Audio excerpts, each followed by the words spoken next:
আর দেন আমরা সন্ধ্যেবেলা বিচের ধারে গিয়েছিলাম, আর বিচের ধারে গিয়ে আমরা খেয়েছিলাম হচ্ছে কাঁকড়া। আর কাঁকড়া খাচ্ছিলাম, তখন ওই ক্লিপটা আমরা নিতে ভুলে গেছিলাম। আর ওখানে কিন্তু খুব অন্ধকারও ছিল।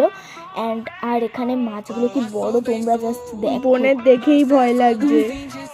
আর ফ্রেন্ডস, পরের দিন সকালবেলায় আমরা বেরিয়ে পড়েছি সাফারি করতে, মানে সমুদ্রের ধারে ঘুরতে এসে আমরা সাফারি করতে বেরিয়ে গেছি। তার মধ্যে পড়ছে এমন বৃষ্টি, তোমরা জাস্ট চারিদিকে জঙ্গলটা দেখো, আর সামনেই তো সমুদ্র রয়েইছে।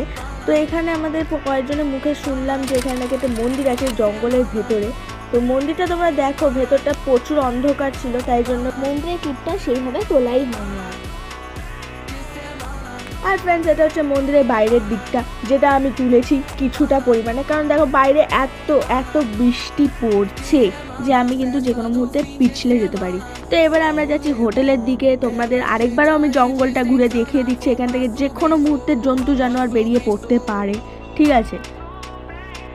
আর সেই মুহূর্তে দেখি আমার পাশেই অলরেডি একটা জন্তু দাঁড়িয়ে রয়েছে, মানে যাচ্ছে আমার সাথে, কিন্তু আমি বেরোতে পারিনি।